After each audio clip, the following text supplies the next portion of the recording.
müştərinin psixoloji olaraq başa düş. Bunlar məni maraqlandırmırsa, o evdə o narahatçılıq çəksin. Ondan sonrası məni maraqlandırmır. Vizualı bəyənsin, videolara baxıb vaxt itirməyinizi belə tövsiyə etmirəm.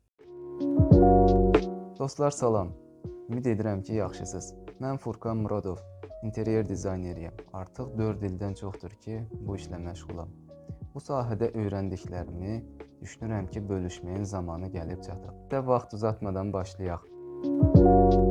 İnteryer dizayner nədir, nə iş görür, gələcəkdə necə bir forma alacaq və s. və ilaxır. Bunlara heç deyinməyəcəm. Çünki az-çox istədiyiniz bir axtarışda bunları tapıb öyrənə bilərsiniz. Şablon olaraq 3D Max, orada vizual yığmaq və bununla da işi bitirmək xeyr. Bu cür olmayacaq. Məqsədim material üzərinə fokuslanaraq hazırda Azərbaycandakı vəziyyəti də nəzərə alaraq material seçimi, materiallardan tapmaq olar. Ümumiyyətlə, interyer dizaynda bizim qarşılaşacağımız çətinliklər, bu çətinliklərin öhdəsindən necə gəlmək və s. və ilaxır. Və ilk öncə bu mövzunu etməyin yaxşı olduğunu düşünürəm. Qısa bir məlumat kimi. İnteryer dizayner, yəni təkcə evi dizayn etdim, bitdi yox. İnteryer dizayner evə başlamamışdan qabaq müştərini analiz etməlidir. Müştərini psixoloji olaraq başa düşməlidir. Müştərinin xarakterini bilməlidir. Bunlar bir məcburiyyətdir demirəm. Ancaq bunları edə bilsək,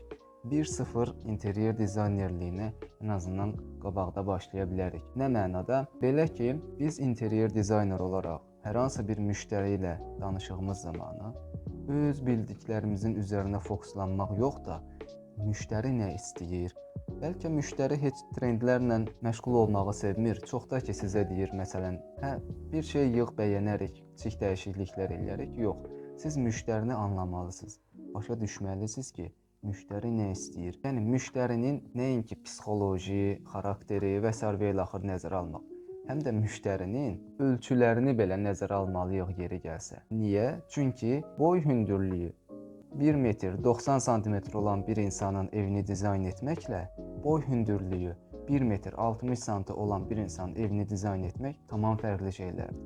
Nə mənada? O mənada ki, əgər siz müştəriyə bir rahatlıq təklif etmək istəyirsinizsə, müştərinin rahatlığını düşünürsünüzsə, bəli, bunlar önəmli faktorlardır. Yox, mən sadəcə evi dizayn edəcəm. Ondan sonrası məni maraqlandırmır. Vizualı bəyənsin, istəyir o evdə o narahatçılıq çəksin, istəyir çəkməsin. Bunlar məni maraqlandırmırsa, yəni belə deyirsinizsə, okey, heç bu videolara baxıb vaxt itirməyinizi belə tövsiyə etmirəm. İnteryer dizayner müştərini analiz etməyi bacarmalıdır deyirəm və bu fikrimin üzərində də dururam. Yaxşı, bəs müştəri psixologiyasını necə bilə bilərik?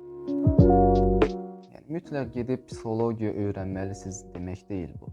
Ən azından danışdığınız şəxsin necə bir insan olduğunu az-çox başa düşməlisiniz. Ən azından bir 30-40% ki, bu insan evində daha çox nəyi sevəcək, nəyə üstünlük verəcək, yaxud nəyi sevir, nəyə üstünlük verir. Yəni, insanıq, robot deyilik, dəyişə də bilirik, ancaq bəzi təməl şeylər var ki, onları ya dəyişmirik, ya dəyişmək istəmirik, ya da dəyişməyəcəyik. Yəni. Buna görə də müştəri ilə oturub danışarkən, müştəri ilə material müzakirə edərkən, dizayn müzakirə edərkən, müştərini maksimum dinləyib, qulaq asıb, başa düşməyə çalışın.